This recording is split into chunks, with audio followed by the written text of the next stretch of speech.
This program is designed to provide general information with regards to the subject matters covered. This information is given with the understanding that neither the hosts, guests, sponsors, or station are engaged in rendering any specific and personal, medical, financial, legal, counseling, professional service, or any advice. You should seek the services of competent professionals before applying or trying any suggested ideas. Entrepreneur, fashion model, magazine publisher Judith Mancini is dishing the details of your life and everything that is important to you. Love, sex, health, beauty, business, celebrities, and other juicy topics. And now let's dish with Judith. So guess what? Today we are going to re-interview Janet Brienza, and she will be calling us from Pittsburgh in just a few minutes. So what we're going to do is we'll take a brief break, and we'll be back in just a moment.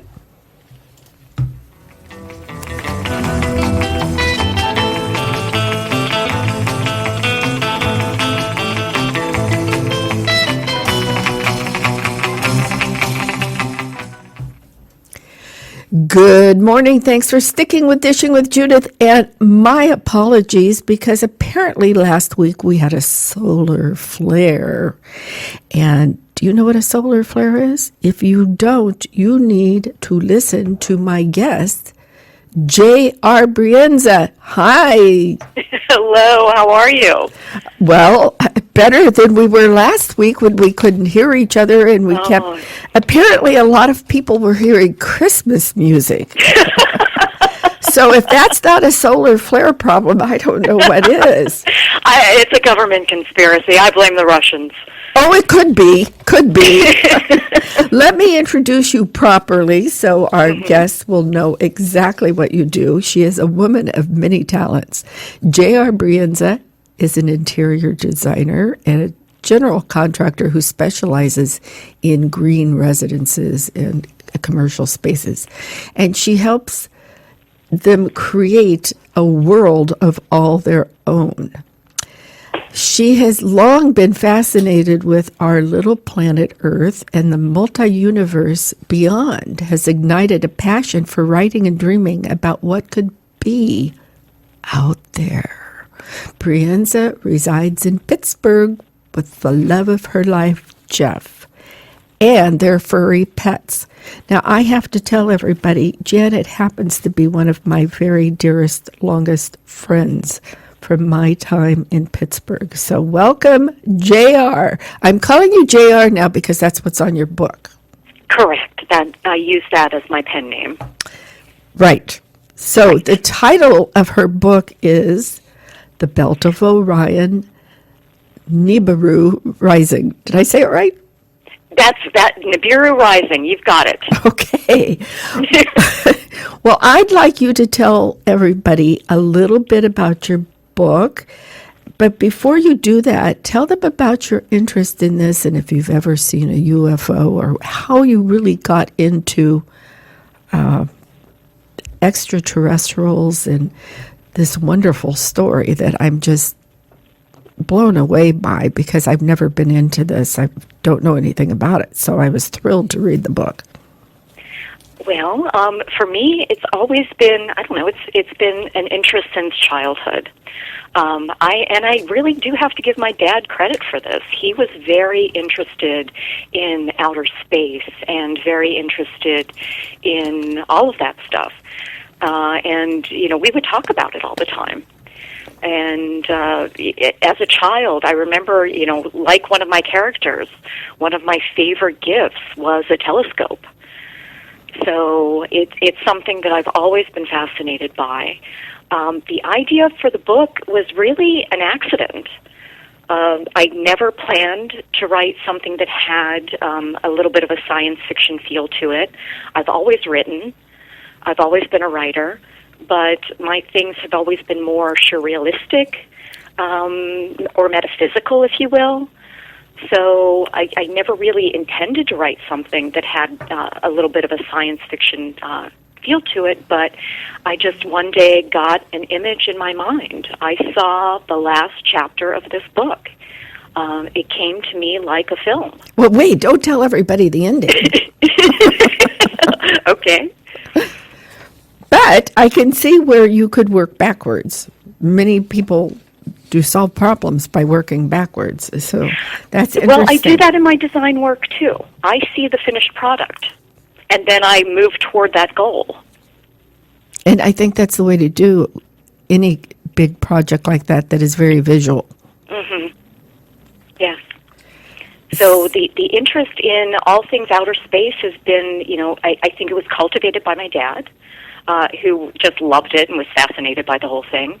And then, the whole idea to write this book or this trilogy specifically came as an accident. I just, was thinking one day about, the Hubble and all of these images that we were now getting from the Hubble that are just fantastic. And I remember thinking to myself, gee, I wonder what my dad would think of all this fantastic stuff that is happening now. And then, boom, I got the image.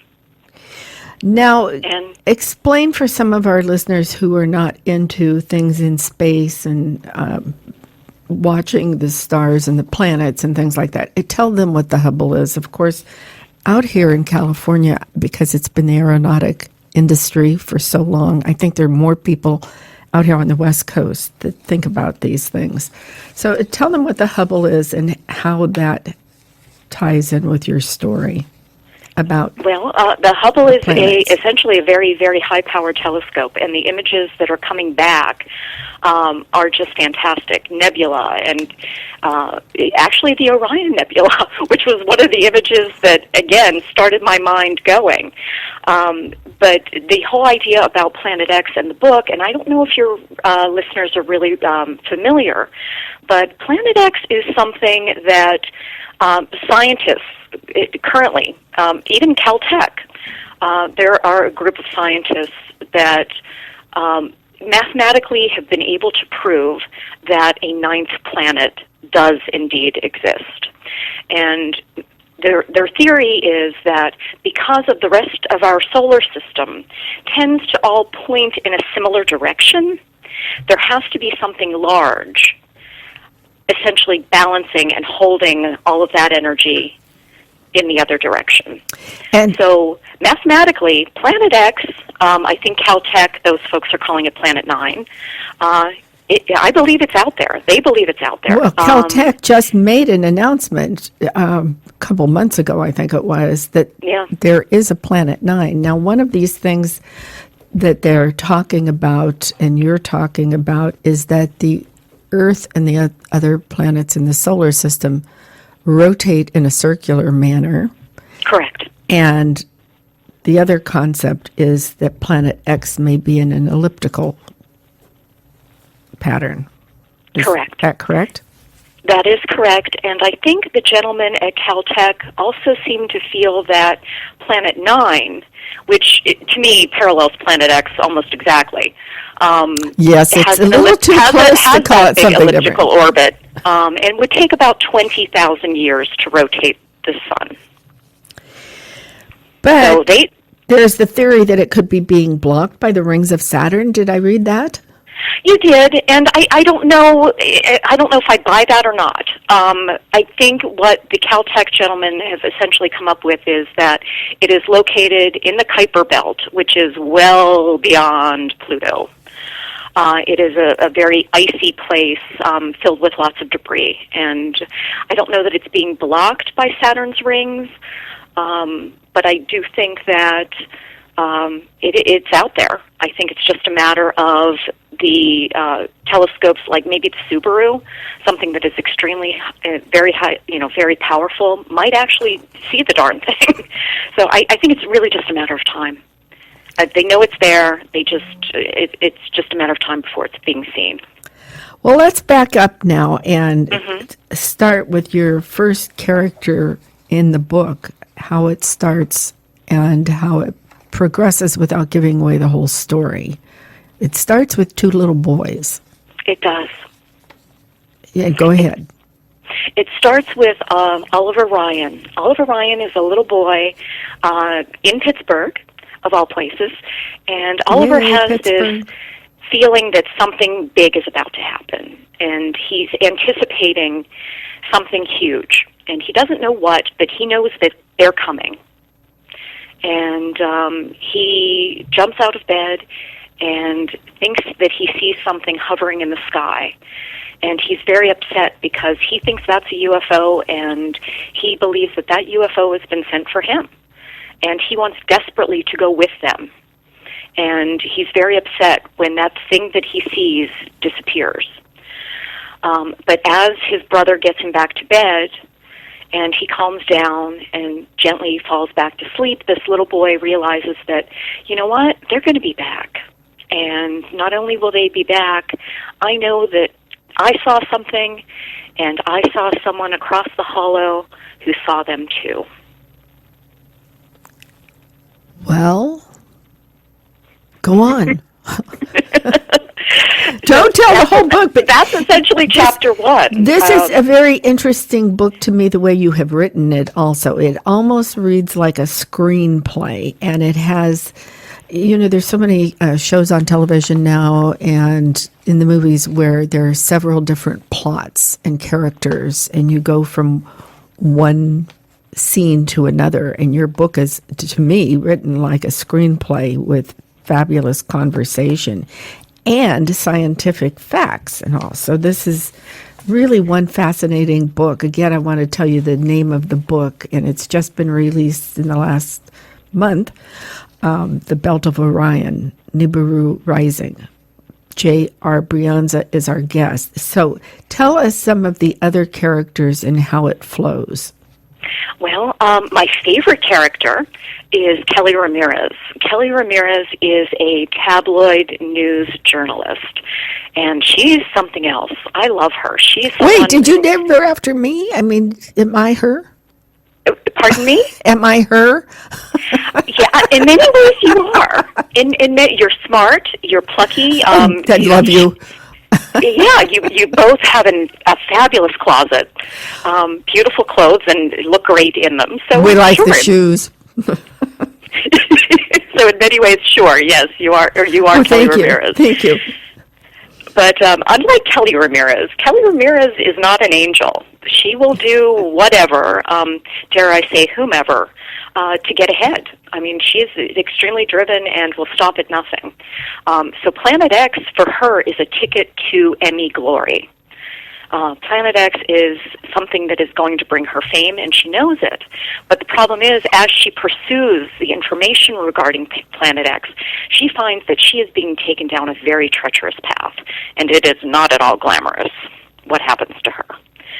So she gets into a lot of trouble, and it took me 15 months to write this, partly because she kept getting into trouble all the time. I kept constantly having to bail her out. So Kelly is absolutely my favorite, and she is predominant. She's a predominant character in book 2. We find a lot about characters, who she is. She finds out her own humanity. She finds out her heritage. She's dragged kicking and screaming to both. But I really love Kelly. You and I would have a great time at lunch with her. Oh, good. Okay, yeah. Good. Kelly is a hoot. Then there's also Rachel Ryan. Rachel Ryan leads a very simple life. She never had any idea that Planet X or Nibiru would affect her life. But when a horrible tragedy befalls her father, she finds out that Planet X has a bearing on her life beyond her imagining. Well, I found her somewhat conflicted with her feelings. Yeah, well, and I find Rachel to be a little clueless sometimes. Rachel's the girlfriend that we all have and love, but she's just carrying so much that you love her, but she's hard to be around. And she becomes so you have to little, suck up your energy to be with her sometimes. And she becomes, pardon the pun, a little spacey. Exactly, and a little clueless and a little self-absorbed. I mean, we love Rachel, but Rachel, for me, thankfully, didn't appear again until book 3. Oh. So I didn't really have to deal with her very often. But, gosh, when are the 2 books coming out? I can't wait. The goal is that book 2 and 3 will be here for the Christmas season. Oh, thank goodness. Okay. Yeah.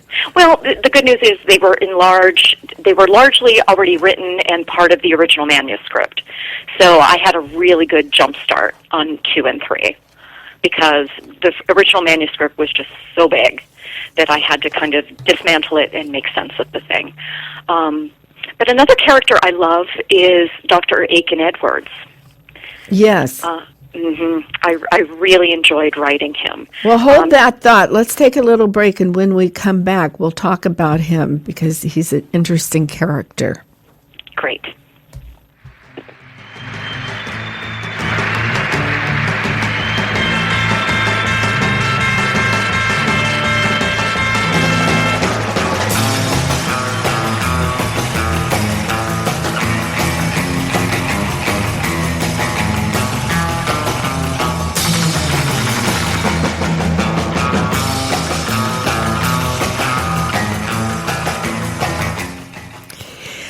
Thank you for being with us. J.R. Brienza is here at Dishing with Judith, sharing her newly released book, The Belt of Orion, Nibiru Rising. And she's sharing with us another one of her characters. Go ahead, Janet. Thanks. I was talking about Pastor Aiken Edwards. He is the founder of a mega church in Houston, and he is devout. I mean, the man is very, very involved in his faith, and it is unwavering. He is essentially introduced by Kelly Ramirez as a way to bring biblical perspective to Planet X, and he draws some comparisons to the Bible, comparisons through what the Bible would call wormwood. And I might add that these are documented in your book. You actually put chapter and verse in here, which was fascinating to me, that you would put the two things together. I thought that was an important aspect of the story to tell because, you know, Kelly, while she's doing her news program or her tabloid news program, she has people who are scientists. She has people who are just a little out there, and then she has people like Dr. Aiken Edwards who all bring a very unique perspective to the talk about Planet X, about Nibiru, and all of the ramifications. Well, I like you tying them together and having done the research that you could pull these verses out of the Bible and pull the scientific facts out too and combine them. Yeah, another reason why it took me 15 months to write. Yes, well, there's a lot of research in it. There was, but it was a lot of fun. But it's fun. It's fun to read with the scientific view and the biblical view. So I'm sorry, would you repeat that, please? It was fascinating to me to read the scientific view and the biblical view at the same time to be able to compare them. Yeah, I'm glad you enjoyed that. And again, that was fun to write, and I thought it was important to let each character bring their perspective through whatever their discipline was, whether it be through science, whether it be through religion, whatever it is. I wanted each character to be able to, give their perspective on that topic. And Aiken Edwards was fun to write. As much as he is a man of the cloth, he is still a human being, and he is still very flawed. He has said things in my book. I'm blaming him. He's said things in my book that people have taken me to task for. He's said things about. Well, I'm not going to say exactly what, but he said things about creation. He has said things about evolution, and I really thought about maybe taking those things out, but I kept thinking about developing Aiken Edwards as a character and about making him that very human person who wants to succeed, who likes an audience, who likes selling his books. So he's very faithful and devoted to God, but at the same time, he's going to say things that might push some buttons. Let me ask you a question. Did you model him after somebody who is a famous evangelist or pastor today?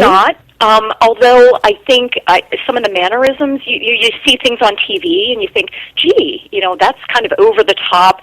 Aiken Edwards really is bigger than life. And I've seen people on TV that I think, wow, that's a very big personality.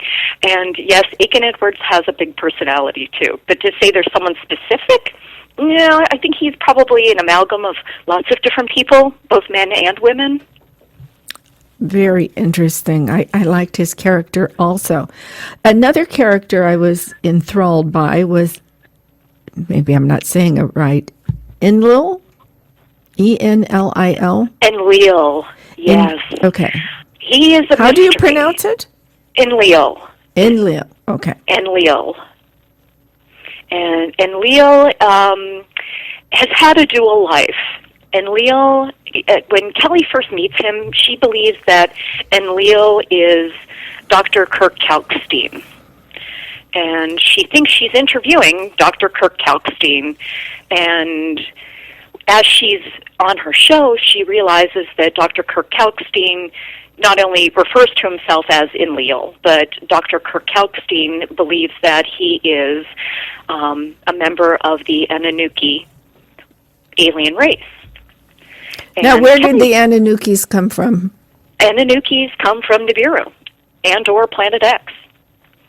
There you go. So Kelly is really not happy that she has a guest who believes himself to be extraterrestrial, and she is equally unhappy that her producer and her staff didn't clue her in that this guy thought thinks that he's an alien. Well, so, would he have actually said that to the producer before? I mean, Pardon me? I don't think Dr. Kirk would have said that to the producer before. No, but I think when Kelly's interns were putting together bio and notes and things for her, just to give a little background for her interview, there were things that were probably absolutely missing. So Kelly is not real happy that there's information that she's missing. But Enlil turns out to be something of an ally. And that I don't want to give away too much. No, don't give away anymore. Yeah. So now this is all tied together. And it is it at all autobiographical with some of the beliefs in it? You said your father was very interested in outer space and all. Yeah, I think, again, people have asked me, and I'm getting a lot of it. It's so funny. I get are you Rachel? Are you Kelly Ramirez? I'd say more Kelly. You think I'm more Kelly Ramirez? Yes. Well, I think she has a very independent spirit, and she's very driven, and I would very like to chic. Thank you. Of course. And talented. I would like to think I have some of that, as do you, yes, Judith, yes. as do you. I think there are elements that absolutely I bring from my personal life to this book. I don't mean to, but I think as an artist, I probably bring aspects of my personal life to my design work too. There are characters that do remind me of people I've known in life. There are beliefs that Dr. Aiken Edwards talks about. He essentially makes the assertion that if humans are created from God, or if essentially aliens, it doesn't matter because God created it all anyway. And that's something that is a personal thing for me. And I would never tell anyone what to think in my books or what to believe. But they can come from their own conclusions because there's a lot of actual facts in your book, and you're talking about the Mirror 2 and the different spaceships and the different like the Endeavor. It's all real stuff. It is all real stuff. What is your opinion? Stuff. This is kind of off topic, but similar. What is your opinion out there with you? The opinion out there that the moon landings were staged? I think it's ridiculous. I don't think it's staged. Any more than I think that the Earth is flat. Sorry, people. I know there's a lot of folks out there that are convinced. I don't believe it's staged. I believe we are getting closer and closer to finding out things that are beyond our reckoning. Well, don't you find it fascinating that we're doing so much space travel that people are love actually it. booking flights? I love it. I mean, SpaceX, Elon Musk. Yes. Every single time that rocket comes back, lands on the same in the same place, Same spot. Sticks the landing like Gabby Douglas. That never gets old. That never gets It's old amazing. for me. It truly is amazing. Things like proton sails, which are a technology that will essentially allow goods to be delivered to the space stations. There were a lot of things I really had to learn about. That it was fun to learn. All right, about so this let stuff. me ask you this question because I didn't have a chance to research everything in the book. However, I did note the biblical passages and some of these theories and all. What are these metals? Are these really used in the internet and technology now? 15 landidus, scadium. What are these? I've never heard of them. What are the what? I'm sorry. The metals that you were talking about, 15. Oh, that's all real stuff. Those are actually things that we use. We really do for cell phones, and these are rare earth. Did you know that before you wrote this book? I knew of it, but I had to research it further to make sense of what I was writing. Well, I knew we were using things, but I could have never come up with the names of them for sure. I haven't taken a science class since I was in high school. Well, it wasn't as hard as I thought. But again, this would go back to why book one took me 15 months to write. A lot of research. I'm very impressed with your research. Thank you. Thank you. But folks, we have to note this is a work of fiction, but there's so many real, authentic things in it. It's a fascinating book. I urge you to go out and get it. Where can we find it? You can find it at barnesandnoble.com. You can find it on amazon.com. If there are folks out there that purchase for retailers or for their own shops, the book will be available at Book Expo in New York City on May 31st to June 2nd, booth number 575. Are you going to be there? Not for this one. I want to go with the trilogy. Oh, good. I want to be there when it's the entire package together and represent it that way. So that's a next year thing. Are you having any book signings at all that we should tell people about? Maybe in Pittsburgh? We have lots of listeners in Pittsburgh. Yeah, actually, we're still working on that. So unfortunately, nothing concrete. We're getting our ducks in a row. So unfortunately, nothing just yet. Okay, well, it's coming. Pardon me? It's coming. It is absolutely coming. So have you seen a spaceship yourself, something from a UFO? I have seen things in the New Mexico sky that I cannot explain. The New Mexico sky is very clear, and a lot of people have Correct. seen things in New Mexico. Yeah. I have seen things that I cannot explain. Are they things that come from nearby Air Force bases? I don't know. Are they from this planet? I don't know, but I can tell you I've seen things that I wouldn't know how to categorize them. Okay, well, I once had an experience when I was in Chicago, living in Chicago when I was a stewardess, that I swear there was something strange outside my window, and no, it was not a peeper. It was really a glowing light. I've never figured out what it was. But I don't usually tell people about it. Did you have an unusual feeling attached with what you saw? Well, I can't remember my feelings back then. I just remember seeing it and wondering what it was. Mm-hmm. Kind of a glowing light. Yeah. Which was not, I looked out the window and there were no cars driving in the street and there was not a street light there. So, and it wasn't under a landing path of an airport. So Right. I still don't know what it was, but it does once in a while. I'm reminded of it when I see this, reading a book like this. So, many people do believe that there is life on other planets. I sure hope so. Well, I think that's why they're doing space exploration. We need to know because we're overpopulating here. And with the solar flares, which are very real, we are having lots of droughts and volcanoes erupting and volcanoes that have been dormant for hundreds of years, thousands of years. So it's quite fascinating to me that we are sending space capsules, spaceships, and all to collect this data. Yeah.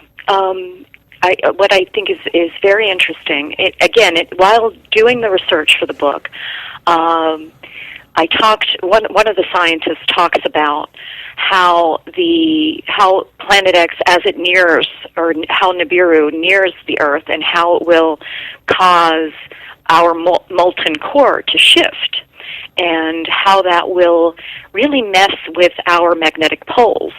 While researching for the book, I found that our poles are shifting currently. So it's this kind of stuff that makes you go, There were a lot of things like that I would think, gee, the scientist is going to assert this, and then when I look into it, I thought, wow, that's actually happening. Well, you could think if the molten lava in the center of the Earth is shifting, the weight of the planet would be shifting to a different side. So, of course, it would be maybe spinning out of control off its axis. That is one theory. That once Planet X, Nibiru, nears Earth, the force of it might possibly knock Earth off its axis altogether, if not, at the very least, cause a complete polar shift. And what would happen with a polar shift? Well, outside of devastation, things like Antarctica would no longer be covered in ice, so there is actually a continent under there. That landmass would be exposed because of the amount of water that would be released from the polar caps melting. We'd lose a lot of landmass, which would mean a lot of people worldwide are essentially displaced. Which I address in book 2. Kelly Ramirez thankfully saves the day. Well, we actually have fact out there showing that Yes. the ice cap is melting. Correct. And is it because we're just polluting like crazy? Possibly. Is it because there is a force on this planet right now that is making things shift to the point where we are getting droughts and rainfall? My goodness, what you've experienced in California just within the past few months. The fires and the droughts. That's right. Yikes. Scary stuff. That's right. And some people think we're going to shake right off into the ocean. Well, and we very well could. Yeah, I've also seen projections where California, the coastal areas of California are underwater. I mean, they're submerged. Absolutely. Yeah. Absolutely. If the fire doesn't get us, then the water will. And that's what happens. So do you think you missed your calling? Would you have been happier now that you are so successful as a writer? Do you wish you had concentrated on that instead of you have quite a prestigious design business. I want everybody to know that. And she is national in her design business also. For all I know, you might be international. I don't know that. Well, not yet. Not yet. And I would really like to do a yacht. I haven't done one of those. But oh my gosh, that's a challenge. A yacht is a challenge. I haven't done one, but I definitely, that's on my list. That's on the bucket list. Do I regret not putting more energy into my writing? Absolutely not. Absolutely not. I think I'm I think everybody is a culmination of their life experiences, and I've had tremendous experiences through my design work. I met people like you. We did meet through design. Janet did JR did an absolutely beautiful condominium for us in Pittsburgh that overlooked the rivers, and it was spectacular. So spectacular that she had it published. Yeah, it was you were someone who was great to work for. You understood what you wanted and where you wanted to go. You knew what the end product would be. We just had to get there. And through that, we became the best of friends. Even though we're far away now, we still are friends and still communicate with each other all the time. Yes, we do. So, and I'm happy for that. So I cherish it. It's really a wonderful thing. Not a lot of people have that experience. Yeah. So, no, I wouldn't trade my design experience and that part of my life for anything. And I've always written. I've never been published before. So I'm now an author, not just a writer. A published author. It's exciting. How about that? Well, something happens to you with those birthdays, Judith. Yes. You know what I mean? That give you that impetus, like, if not now, when? So it was definitely time. But no, absolutely not. I don't regret my design work. I'm a very visual person. I need that outlet. And it's really pretty much the same thing. I mean, creativity for me is creativity. So, how that energy manifests itself really doesn't matter to me, whether it's the design work or if it's the writing. It's really kind of different versions of the same stuff. So how many hours a day do you allow yourself to concentrate on your writing? It tends to be about 6. 6? About 6. And out That's of that a lot. 6, well, a lot of that, again, I'm researching. So when I'm actually typing, probably half of that is research. It's a lot of it is the research, absolutely. And what I learned from the first novel, and that I've really had to concentrate on correcting, because again, I'm new at this. I'm a newbie. I didn't really put together an outline for book 1.